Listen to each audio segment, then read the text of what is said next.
Welcome to the 41st episode of the Advisor Tech Book Live podcast. My guest today is Matt Morris of Encore Estate Plans. Welcome, Matt.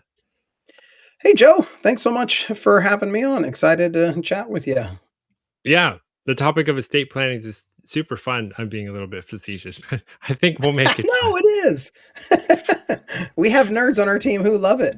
Yeah, I'm sure. What is a book you're reading currently that you're really enjoying? So recently had read one that's kind of stood out to me and is, I think, important. Big picture is Morgan Housel's "Same as Ever" from a couple years ago. And in this time of dramatic technological change and wondering about what the future is going to look like, the value of this, and this is how it's caused my perception to think about the future, is based upon the past. Yeah.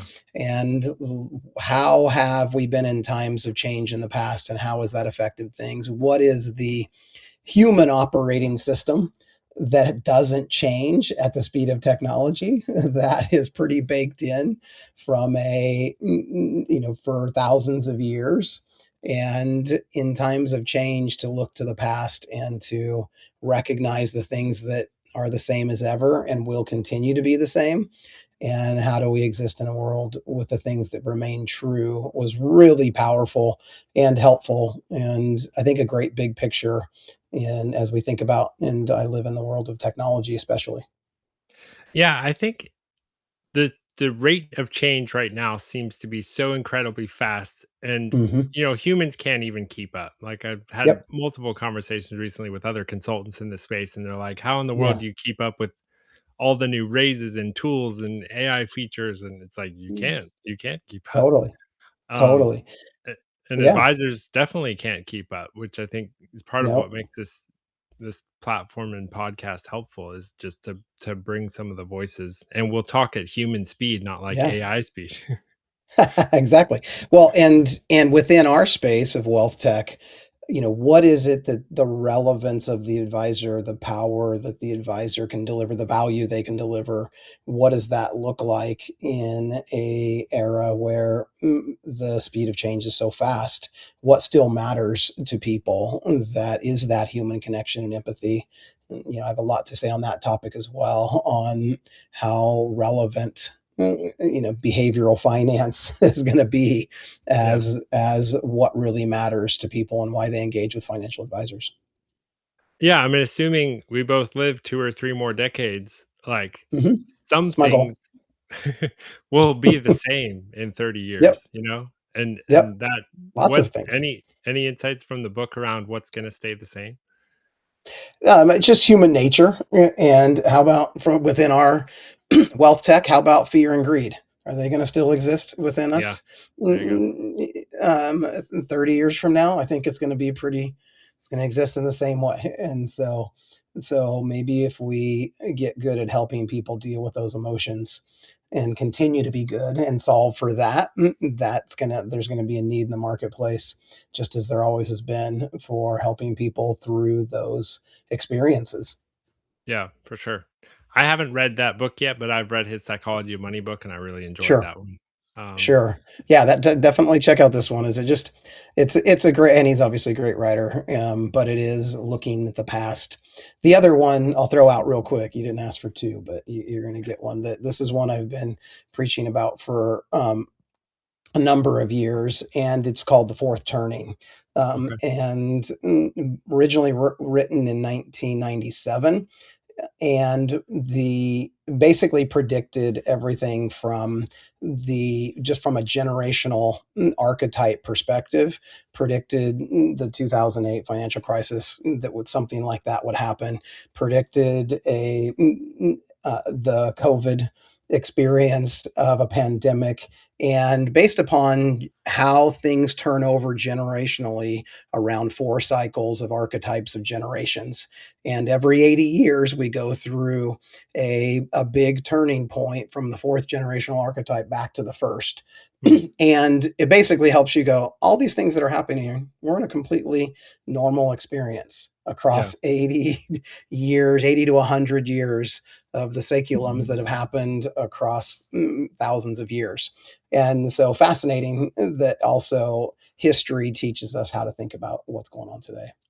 And I believe we're like right on the verge of the fourth turning, right? Are Yep. we in Yep. order of Yeah, in 23, one of the authors, two authors wrote it in 97, and one of the authors passed away. The other wrote The Fourth Turning is Here in 2023, and okay. basically just said, here's how these things work. And it just really, it sets me, at peace in a lot of what's happening in the world to go, these are just normal times. And we just happen to get to live through one of them. Maybe not everybody gets to, as depending on what generation they're born into. And just understanding how one generation breeds another generational archetype, breeds another generational archetype, with breeds another generational archetype. And these things just happen throughout history. And understanding the past is a Yeah. great way to understand, to think about the future. No, that's cool. I've heard about that book. That's another one I need to read in Yeah, the put stack of that one high on your list. 20 books I need to read. And read the most recent one first. That'll kind of Okay. get you everything you need from and the relevance to today and matching up how what's happening. They go, oh, this makes sense when there's what's really going on in a bigger picture is really that timeless wisdom that I think remains relevant as ever. And I want to spend while being up to speed on what's happening in technology, how that's impacting our lives, matching that with the timeless wisdom. That's a little bit what Morgan's talking about in the Same as Ever book as well. Okay. Cool. And then how about a technology? Is there a new Yeah, tech you're Claude trying out? Cowork Yeah. is fun to play with right now, and so I'm only a week or two of having some of our primary tools internally here in within Claude Cowork, and figuring out how I can mash those things up in our data sets within one source to overlay AI on that and give it all that additional context. So I've been traveling, been out of the office for the last 4 weeks, but I haven't got to really dig in too much. But I'm loving the first effects of now having Claude tied into a lot of our internal systems, and now having that context is really fun. And so there's a whole bunch more to be discovered there. Yeah. So for someone that's just used Claude as like a AI chatbot, what's the Mhm. difference between that and Cowork? So now we have our team Slack. We'll be tying in our Salesforce CRM. We have Intercom, which is a tool we use internally to manage tickets and customer success. All of that context is now in Claude that can search Okay. those things. So we have it within our Gmail and our Google Docs, and I can now. Sometimes I'm wondering, wait, somebody shared something with me. I'm trying to remember, was it in Slack? Was it a Google Doc? Was it over email? Where did that come to me? And I'm trying to find that thing. And now I just ask Claude, hey, can you surface that? Fireflies is what we're using at the moment for all of our note takers on our calls. And so it immediately can go find, oh, wait, this was on a Fireflies call, that it can go find that thing I'm looking for with the prompts. And so sometimes, so just that speed of all these different disparate tools that I could go check four different places and go, what was that? I'm looking Yeah. for that thing. And now I've got one to ask, where was that? And surface the right thing. That's So just cool. that alone is, Yeah. is super helpful. No, that's neat. So I literally just had an insight in the past, I don't know, 10 minutes or so. Last year when I wrote my book, I kind of like picked a villain, and the villain was like the old legacy advisor tech that have like huge market share but low satisfaction scores. Okay. Yep. Um, and I just realized as we were chatting, like the villain in this book is the market leaders that have come to market and raised tens of millions of dollars at hundreds of millions of dollars valuation, who I Yeah. don't necessarily are building the best products or even approaching the problems in the right ways. Um, Yeah. so that just came to mind, and we mentioned we might chat about that. Yeah. Yeah. Let's definitely chat Um, about that. so what's your background, and then like what category of the tech map have you decided to build in? Yeah, so my background is wealth tech. I was the very first sales hire at this little tiny startup in 2014 called Riskalyze. that no one had heard of and hadn't done much, but had this great idea of putting a risk number to for an individual to understand their how much risk they want to take, like the sleep number, Yeah. and maybe we can match up a portfolio to align with that. And so I bought in and said, let's go. And I wound up building the sales org there, was the VP of sales across 6 years there. And so I call that my PhD in wealth tech startup. And along the way, kind of this is the second question you asked. I had a loved one in 2015, an aunt who suddenly passed away of a brain aneurysm. And within about 24 hours, we all connected as a family, got together with my cousins, and we learned that she had no estate plan in Mm. place. And with that, the next 2 years, I watched my two cousins go through in Northern California probate hell that they spent, about 50 to $60,000 that was unnecessary on attorney fees. They spent thousands of hours fighting the system, working with attorneys, trying to figure this out.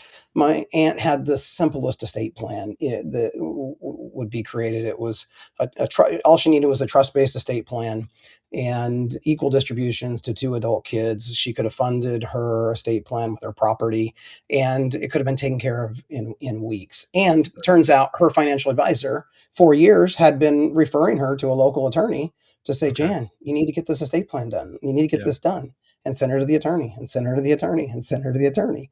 And like most Americans, she procrastinated. And it was an absolute nightmare that was just unnecessary. So having left when my time was done and I decided I want to move on from Riskalyze, looking around and that experience was valuable to me in understanding the power of the trusted advisor to step into gaps and help people, and loved what Holistoplan was doing on the tax planning side. And why not? Why can't advisors step into a gap if we build with the right guardrails to help people get their estate plans across the finish line?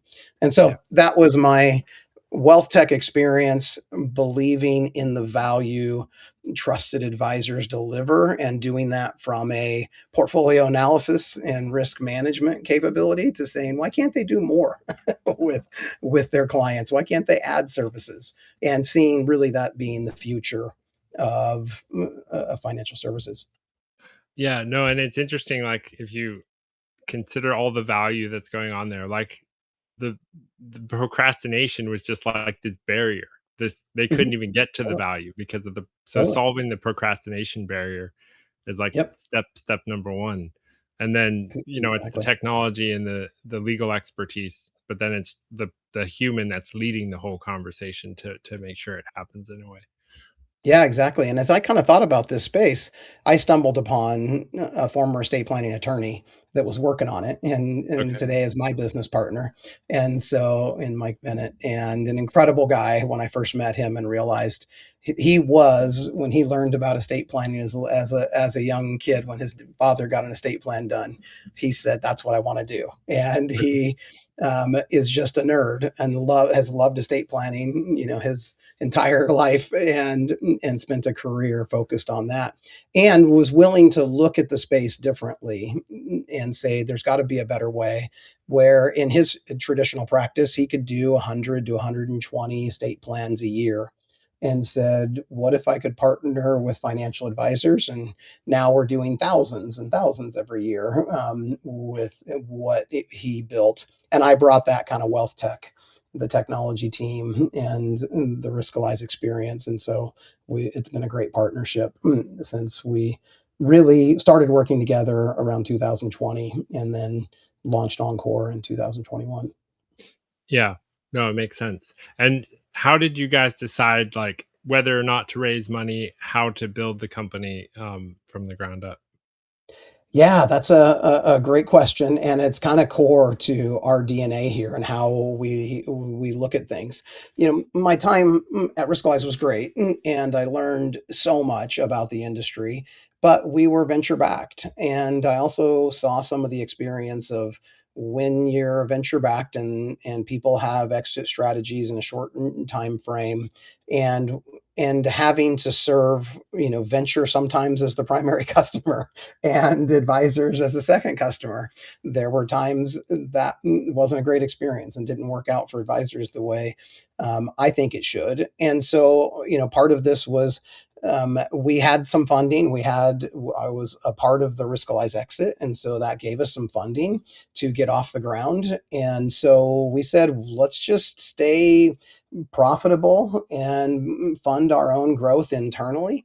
And so we made that decision very intentionally, really with the feeling that advisors can be our primary customers and we can do things that venture and private equity might not appreciate the way we approach, but we can do our pricing unique and different. We've been usage based pricing from day one. We can provide a lot of services because that was our core belief that to solve this procrastination issue in partnership with advisors, it needed more than just tech. It needed a back office humans available to advisors to help with the service component of getting this all right. And so, anyway, it's approach that approach. We've been able to be very unique in the marketplace and do some things no one else is doing because we've stayed profitable and we've been growing 40% a year. We're serving thousands of advisors. We're doing thousands of plans every year, and we continue to grow.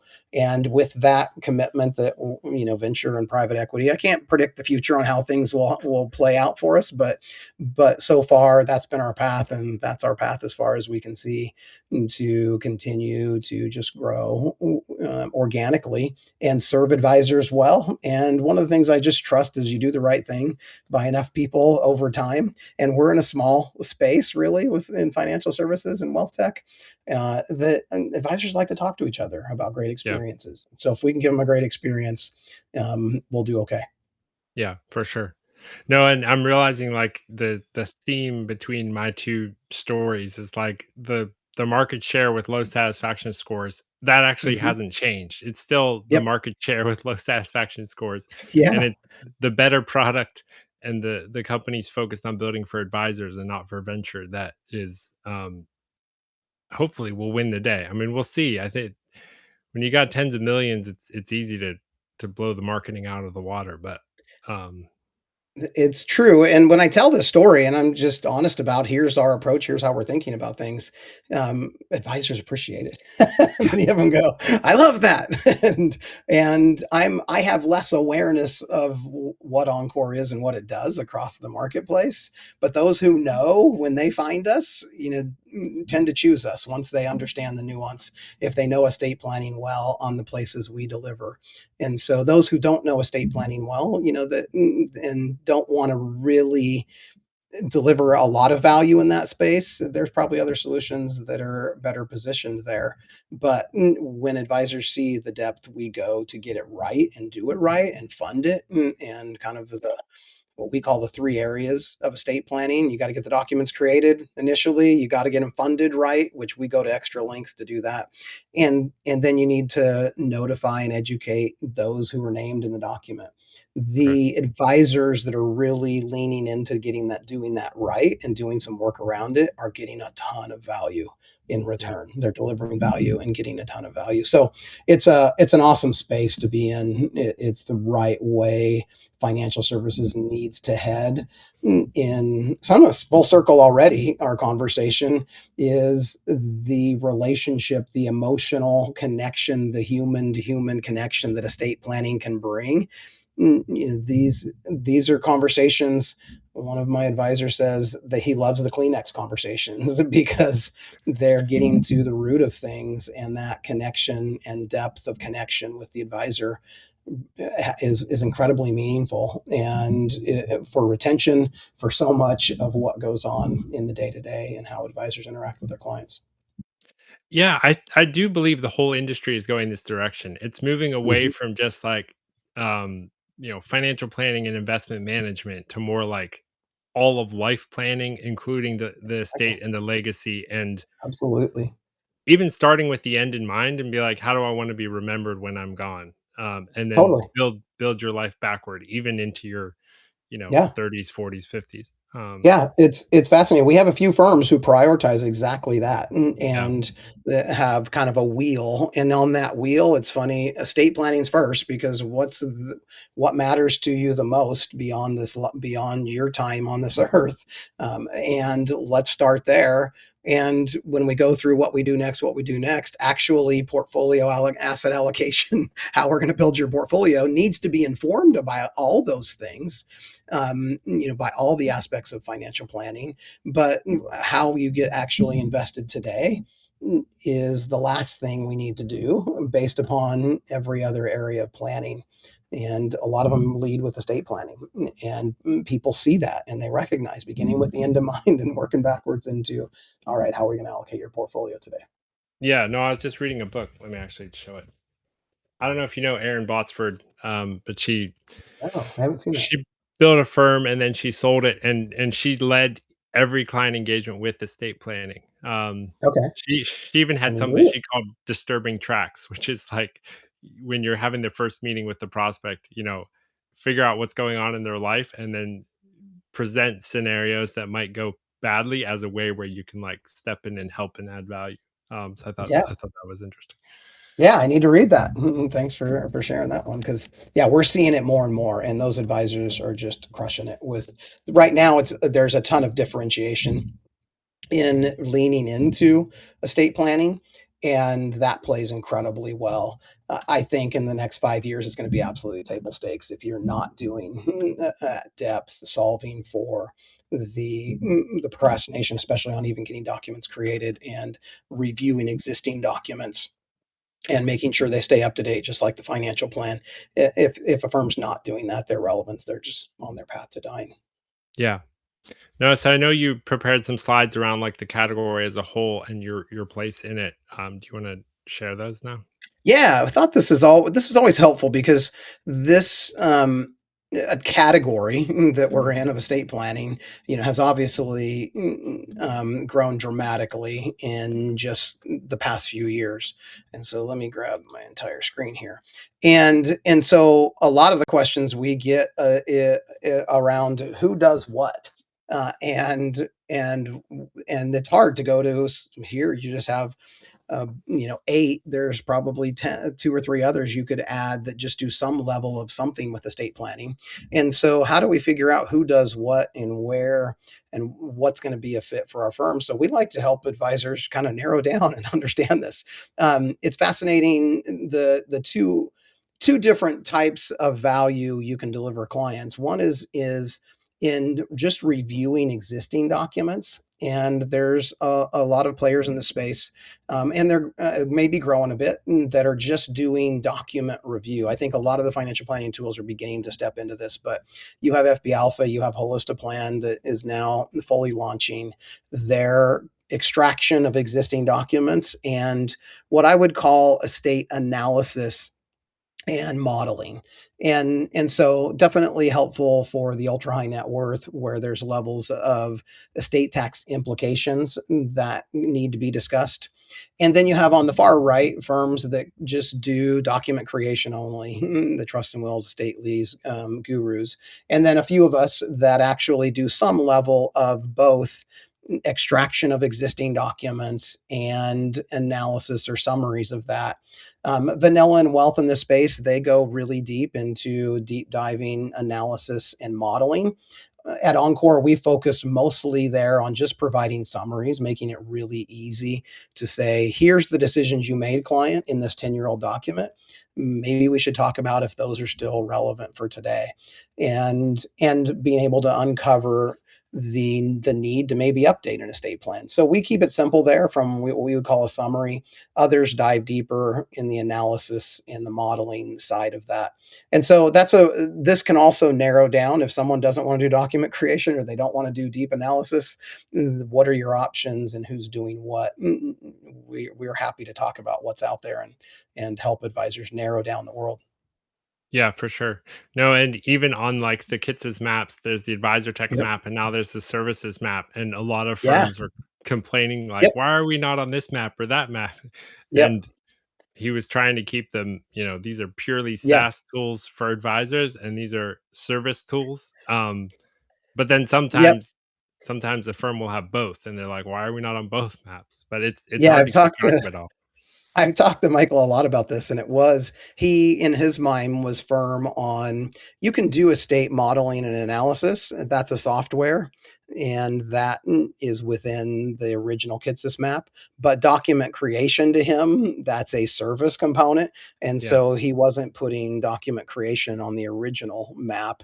And now that the service map is there, so some of us, you would find some of us on both because we do an extraction analysis of existing documents and we do document creation. So those of us who are on both sides of that are on both of those maps. So yeah, we're on both. If you just do the analysis only, you're on the original. yeah. Were there any Mhm. other, slides you wanted to show around the Yeah, category? let's talk about this one because this is really important for advisors that are thinking about what do they want to what experience. And this is all about client experience. The reason procrastination exists is because the existing client experience on estate plan is broken. People they've now for 25 years been able to go jump online, jump into a software that exists, LegalZoom, anybody else, and DIY their own plan. It that hasn't solved for procrastination. They also Right. have attorneys on every corner they could go to and they get their estate plan done, and 67% of Americans don't have it done. And so our belief is in the relationship with the trusted advisor that is going to bridge the gap for people who procrastinate. They need this is the human side. Again, we'll talk about this in context of the world of technology. AI can't grab them by the arm and say, "This is really important. Let's sit down together. And I have a tool that we're going to give you a high quality document. I can't give you legal advice, but I'm going to walk you through it. Let's end your procrastination now." So people need that nudge. They need that human that trusts them that can make it easy to solve for the procrastination. So we really believe in this from a when you think about is a platform going to delegate the experience of the client? Hey, client, here's a link. Go and jump in and get your estate plan done in this piece of software. That's one path. There are some percentage of people who will just go, okay, it's time. They had a life event. They're taking it seriously and they'll get it done. We found it's a small percentage of people who take that link and run with it. And so we are deeply committed to advisors being able to collaborate with their client on taking them through the software and delivering the experience that the client needs.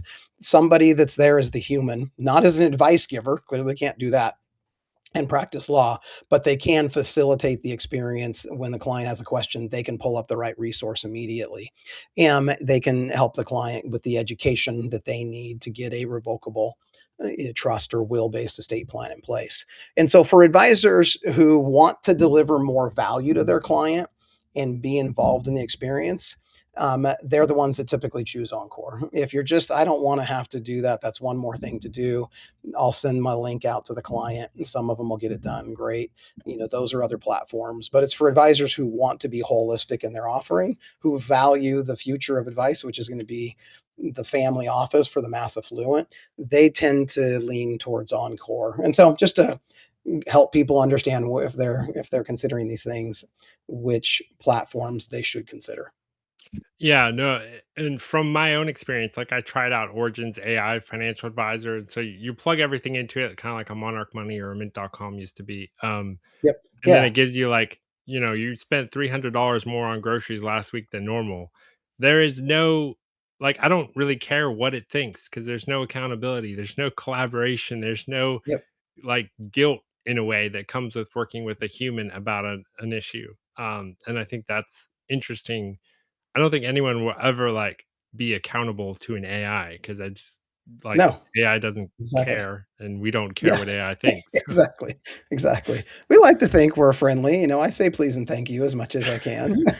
But but beyond that is like, are they really gonna get me to take action? And are they Yeah. really gonna I did an estate plan for fun in Claude the other day. Found some major gaps in what it did for me that I wouldn't have typically known about. I even had, our team of estate planners, because I'm not an estate planning attorney by trade, but and say, hey, look at this document. And they're like, what about this? What about this? What about this? And so that we still want that human. It's going to be a while that human continue to deliver value in making sure it's quality, what we're getting. And, the details are covered. What's interesting here is advisors who are leaning into the collaboration versus the delegation are finding incredible return on Oh, investment in the time and effort sure. around, revenue, referrals, retention, asset discovery. We teach advisors, within the estate planning conversation process, how to find more assets, and they're having that experience. There's a schedule A with every estate plan that we need to gather everything in one place for the family members to be able to understand where are all the accounts, what is out there. That's an experience. As advisors do that, they're finding assets. We have a few advisors that have one that within first 6 months of even beginning to do estate planning brought on an additional 25 million of assets within the first 6 months of offering estate planning, just what was found, and engaging prospects with it. And then we teach them how to notify, to help the client notify and educate those they've named in their estate plan, for to recognize the role they're in and what that means to their life. And that's now driving, wait a minute, my sister just got her estate plan done. I'm going to be the trustee for her. I haven't done my plan. My sister told me she had a great experience, and now I'm calling her advisor going, can you help me get my documents in place as well? And so the amount of referrals that are being generated. So, but this is a collaborative process. If I just sent a link to the client and said, go for it, client, I'm not delivering the experience that says you made it easy for me and you helped made sure we crossed the T's and we dotted the I's.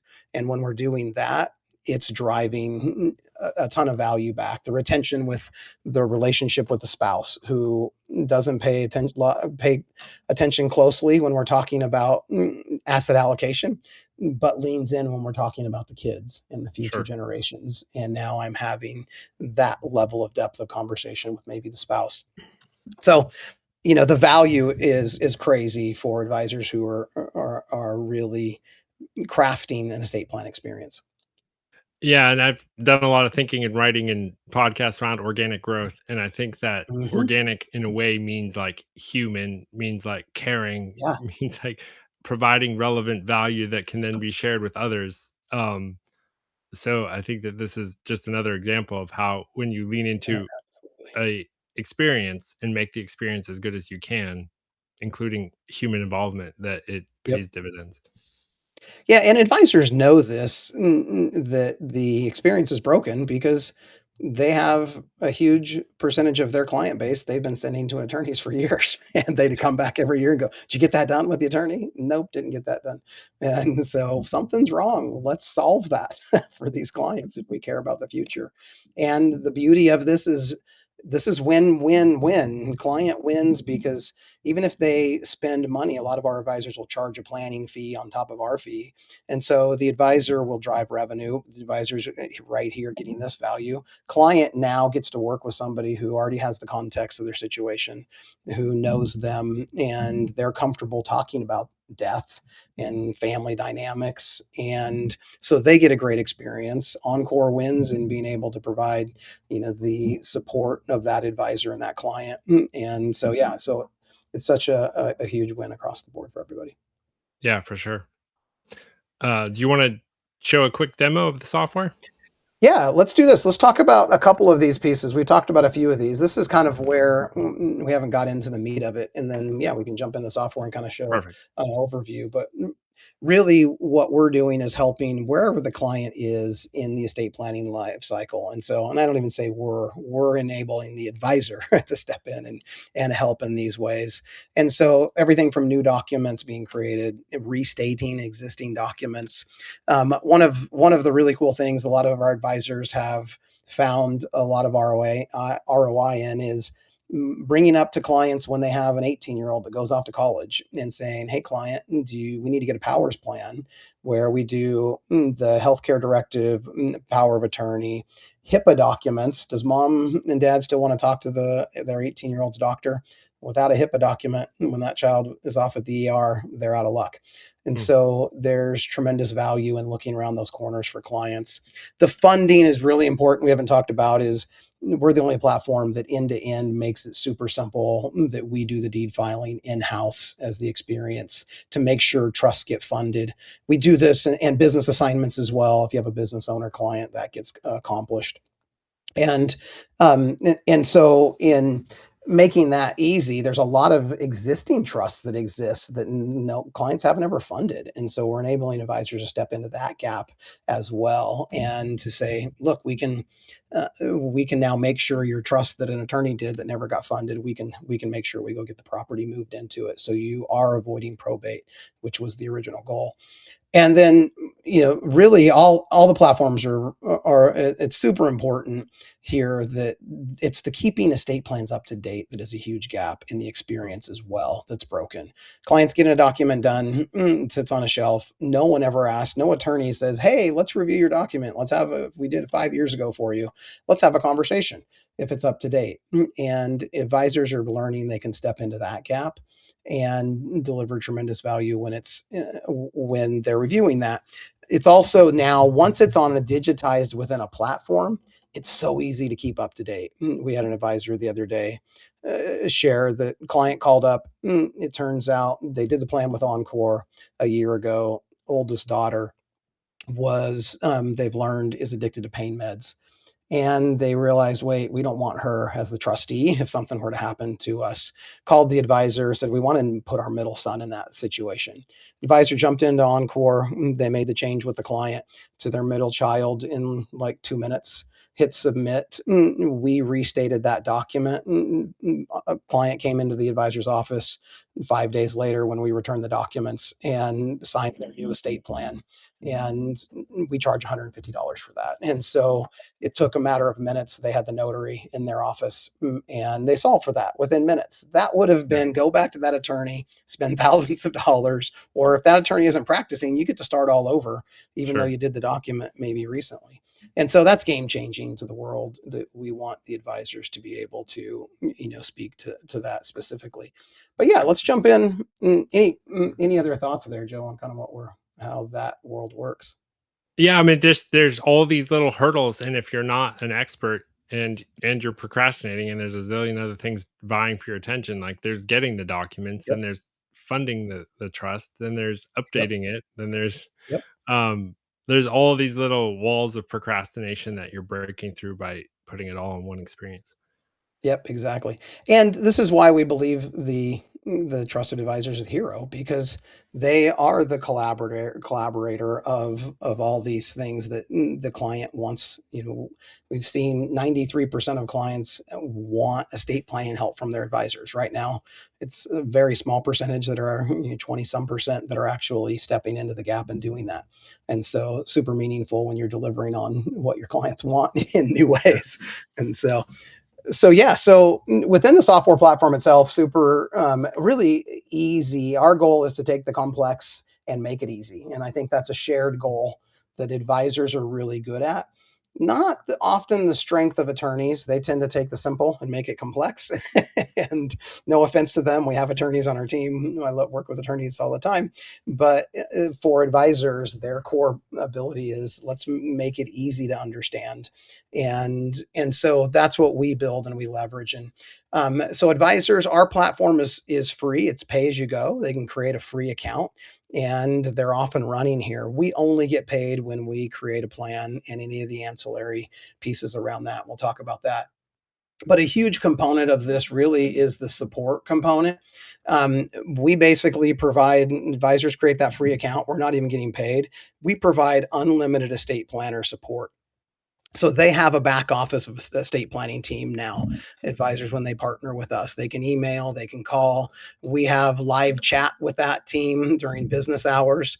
We have hundreds of resources that are available that educate advisors on how to best practices and what our top producing advisors are doing, along with any estate planning knowledge that is helpful to the clients, all available either by our team, by our resources, but our team super available to advisors, that they're not alone in this. This is a big component. You know, typical software platforms, you're kind of going through the software. There might be a customer service person within that software, but you're not getting people with decades of estate planning experience when you chat with their team on the back end. In Encore, you have those folks available to you. For sure. That's great. The depth of resources here in our knowledge base and super searchable, but it's and this is a little bit of kind of back to what do we want to be when you ask that question up front with Mike and I when we founded Encore, and that we set our pricing up that we don't get paid unless something happens. So we're not a pure SaaS platform that we get paid either way when you have access. We don't get paid unless you do something. So we're super proactive about providing the resources, the best practices, showing you what other advisors are doing. So tons of resources here. We actually have required training on unauthorized practice of law and how advisors need to stay in their lane. We have a lot of guardrails around that as well, but this is one component of it. A lot of client facing resources. So when clients ask the advisor, "What do you think I should do?" they're able to say, "Let me point you to the resource right here. Let's read this together." And that client gets the education they need to make a good decision about what they're doing. Obviously, our team, we're not giving legal advice, just like the advisor's not giving legal advice. Most clients don't need legal advice, they just need good education. The most complex estate plans, we actually have disqualifying questions that if they're not a fit for Encore, Hmm. they should go to an attorney. Advisors often leverage our attorney network as well. We'll talk about that. But tons of resources here on best practices, how to get started. We do a lot to support advisors in that way. But let's jump into an existing plan. This is actually a plan I built for Prince, the musician, who was one of many musicians that passed away without an estate plan and left, chaos a little bit like my lovely Aunt Jen, sweet Aunt Jen did, with not having done any planning. So anyway, we've put in kind of at this point, typically our advisors will actually, we can talk about integrate a lot of integrations that are coming for with note takers, with CRMs that can populate the existing information with clients on their basic information that is already there. But this can get populated as well by admins prior to the meeting that we're getting, all the client most basic information. The step three, we get into a little bit more of the details on the plan itself.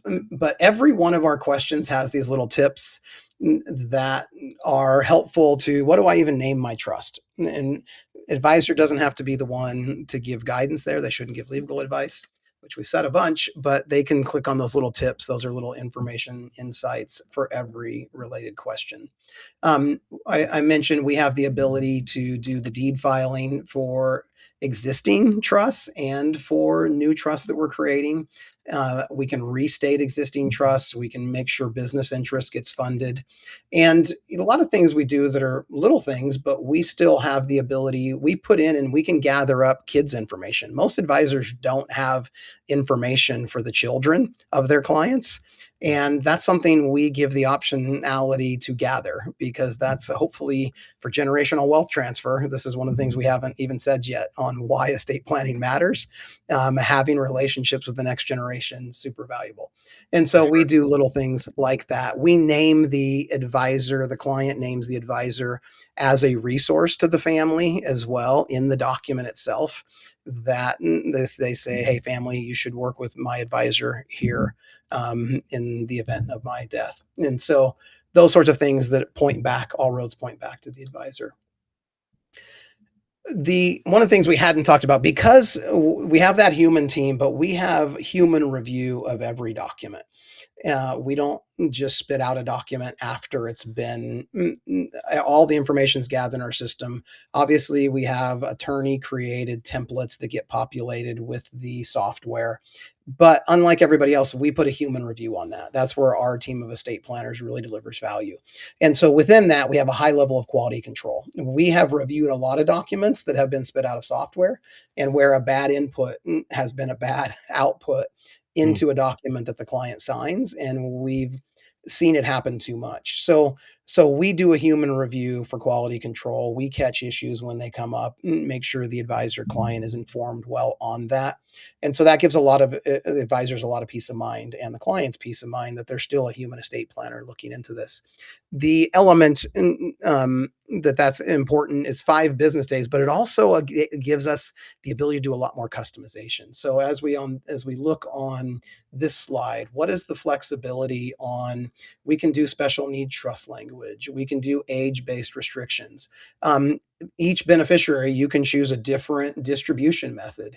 You can come in and you can just fill in and choose other here, and you can type in whatever you distribution schedule you want for your children, for what the client wants for their children, and have complete customization that will fill in the document. A lot of software, it's here's your couple of choices, and you choose one for everybody, and that really constrains what the client, if they can accomplish what they want to accomplish. We actually have a note section here that the client can say, I want to make sure this random thing is done this certain way. They can put it in the notes. Our humans will, when they review the document, will be there to insert what the client wants into the appropriate place in the document. And so that customization is really important within this distribution step. Step 5 is who are we naming to the executor trustee role in succession? Pretty straightforward. Step 6 is all the healthcare directive, who are going to be our agents that make our decisions for us if we're incapacitated, end of life. So all of that can be gathered here. Last step is really, if we have minor children or going to have children in the future, who would we name as guardians of those minor children? And one of the key things, and it comes up sometimes on this one, if I don't know about you, Joe, but my wife and I over the years have had questions on who should be the guardians of our kids. We're down to one that's not an adult anymore, so this is easier than ever. But with young kids, this is one of the areas of many that maybe we're not sure sure. on this one. And so, you know what I choose to do if I'm not sure, or my wife and I don't agree on which family member should be the guardian of our kids? What do most people do as your guess when they're They not don't sure about that? they don't fill it out, or they default to They do nothing. You're exactly right. So we procrastinate because I'm yeah, not sure. right. And so one of the beauties of this is when the advisor steps in and says, "Hey, we can change this at any time. It's really easy." If Yeah, And so let's flip a coin. Maybe one of you lose on who you think the guardian and the dog of the kid should be, yeah, for this year, but it's better than electing the county to make that decision or right. your local province to make that decision. And so, but next year, if something happens and you guys agree, you want to make a change, guess what? We're going to jump in here. It'll take us 5 minutes. We'll make a change, and we'll update it. And because it's not we've had this experience of the expense, and I have to get this decisions perfect because it's going to be my document for years to come. And with digitizing it, we're making it a living document. And now the advisor is able to solve that problem as well. Let's get something down. We'll change it as soon as you need to change it, or when you have more information as you go. And now we're not putting it off altogether. Yeah, no, that's helpful. So once we've gathered everything up, we have all this information gathered. We review it here with the client. Everything's spelled right. We're ready to submit this to create documents. We fire this off to the client. We want them to document. This is their decisions. Our system timestamps that. We actually have a one-page summary as well that the client signs in our document set. Once they approve that, this box comes back and gets checked, and we move on to a checkout page. And the advisor is in control of if the client sees this or not. Some advisors will just wrap in a total fee and have charge a planning fee on top of our fee. and they'll pay us directly and wrap that in. Or sometimes they may just want the client to pay. You can do that. Bring the client to this page. They can put in their credit card. We charge $650 for a revocable trust. We hadn't talked about this. $300 for to go and record the deed. We do all that work internally to make sure the property's in the trust. We have the ability to add on a call with a state specific attorney or a letter review. It's $200 if I want a state specific attorney. Client says I really want to have a state specific attorney review this. $200. They want to jump on the phone and talk about their plan with an attorney. That can be $500 added in. We have options where we can print, bind, and ship and land the documents wherever the advisor client wants, if it's their office or the client. We have a nationwide notary partnership as well, where the notary can call the client, bring the documents out, bring the witnesses, make it as turnkey as possible. It depends on the documents, the price on that. The binder's $175 landed. And so depending on all those kind of a la carte options, but typically, $900 ish for a revocable trust with and it's same price whether it's a single or joint on that.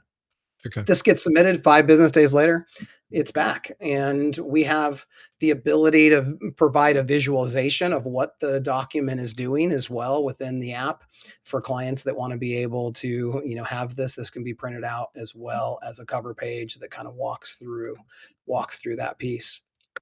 So yeah, that's kind of the quick overview of what our software does and what Encore does in partnership with advisors. Yeah, no, it's a simple and yet quite complicated process in a way of all the different moving pieces and things that are required. Um, Yep. and Our you team on the back end is what often makes it easy for the advisor because again, they have lots of these relationships that need help, and we only get paid when the advisor steps in the gap to help. Yeah. No, and I'm a firm believer in like specializing, and clearly you guys are like very specialized in one particular thing, and you're doing it to the best of your ability, which is cool. Absolutely. What any notable integrations you have currently or that you're going to be adding in the future?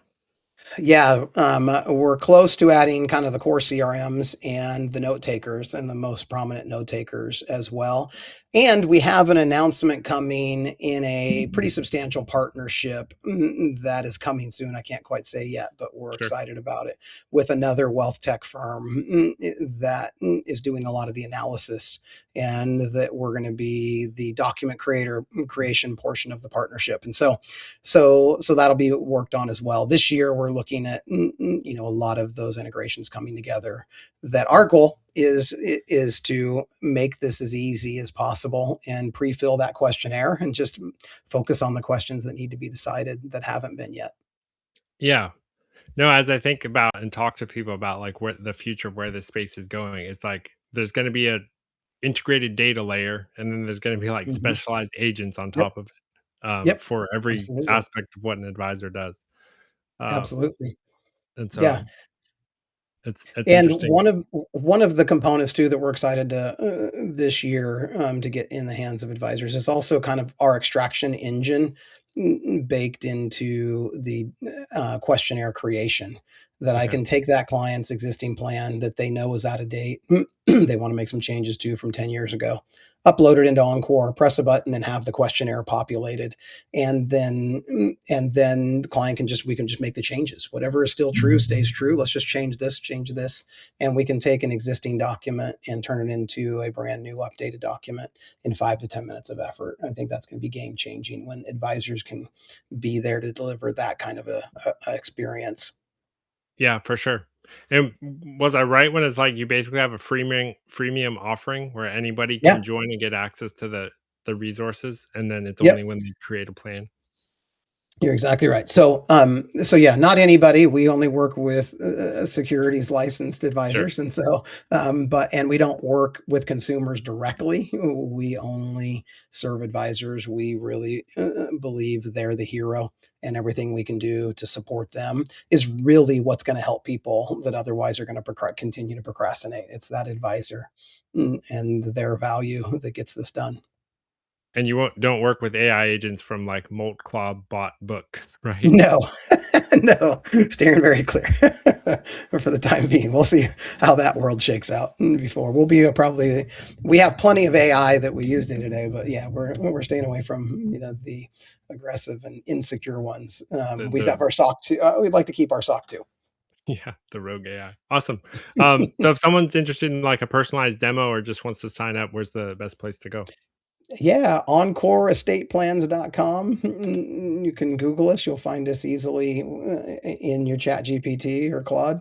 The shared E in the middle, that is what's unique about us, that we complicate the spelling just a little bit.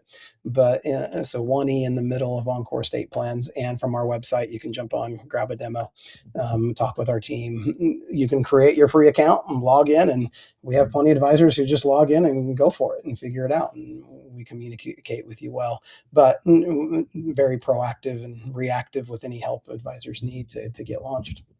Yeah, that's great. All right. Well, Matt, I appreciate you coming on today's episode, and I'll I'll see you around. Yeah, thank you, Joe. We're grateful for the partnership with you guys. Love what you're doing to make these tech decisions as easy as possible for advisors to get the information they need. So, thank you for stepping into this gap, and the work that you're doing is awesome. Appreciate partnering with you. For sure. No, it's been fun. I enjoy it. All right, Joe. All Have right. a great day. Bye bye.